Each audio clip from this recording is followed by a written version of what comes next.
Hello friends, আসসালামু আলাইকুম। দেখতে পারতেছেন আমার ঘুঘু পাখির জোড়াগুলা। এই যে ঘুঘু পাখির জোড়াগুলা ডিম পারছে, ডিম পেড়া ওমো পারছে। এই দেখতে পারতেছেন,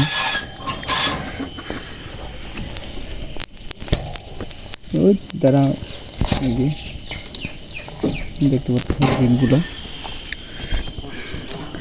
এর আগে জোড়া বাচ্চা দিছে, এটা ভিডিওতে দেখাইতে পারি নাই। আর এটা আছে আরেক জোড়া, এটা আপনারা দেখতেছেন খড়কুটা টেনছে, খড়কুটা টাইনা রাখছে। এই দু একদিনের ভিতরে ডিম দিয়ে দিবে, এই যে দু একদিনের ভিতরে ডিম দিয়ে দিবে।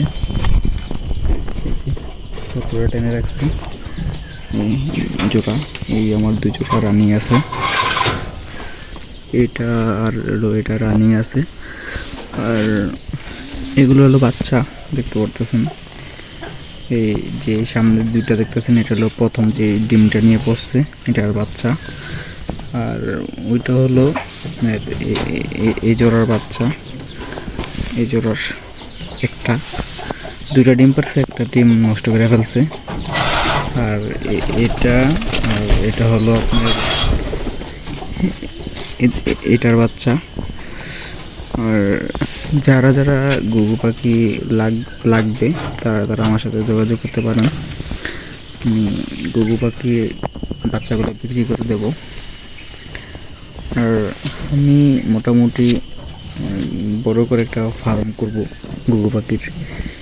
আর আমার ঘুঘু পাখিটি কীরকম তাদের কাছে সেটা আমাকে জানাবেন কমেন্টে। আর আমার কাছে এক জোড়া তিলা ঘুঘু আছে, যে দেখতে পাচ্ছেন তিলা ঘুঘু। এই অনেক উড়ি করে, এগুলা ডিম পচায় ফেলে, বাচ্চা ফোটায় না। আর এগুলো হলো বাচ্চা, আমি বিক্রি করবো এগুলা। এইটা আর হলো এটা জোড়া। যারা ঘুঘু পাখি নেবেন তারা আমার সাথে যোগাযোগ করতে পারেন। আর এটা হলো নতুন বাচ্চা, এটা হলো নতুন বাচ্চা। যে ঘুঘু পাখিগুলো দেখতে পাচ্ছেন,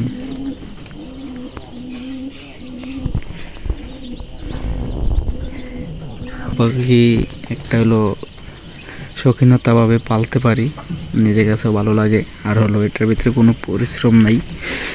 আপনার আমি সকালে ঘুম থেকে উঠে এই পাত্রগুলোতে আদার দিয়ে চলে যাই, আবার দুপুরবেলা আয়া চেক দিই, আবার বিকালবেলা তো আর দেওয়া হয় না। এই জন্য আমার কাছে এগুলো ভালো লাগে। এই দেখতে পাচ্ছেন। আর হলো এটা ঘুঘু পাখি ডিম নিয়ে বসে, তো বাচ্চা ফুটালে অবশ্যই আপনাদেরকে জানাবো, দেখাবো। এই ভিডিওটা আমি আর বেশি বড় করতে চাই না, ভিডিওটা এতটুকু রাখবো। আর আমার ভিডিওটা ভালো লাগলে লাইক কমেন্ট শেয়ার করে দিয়ে যাবেন। আর হলো সবাই আমার পাশে থাকবেন। আসসালামু আলাইকুম।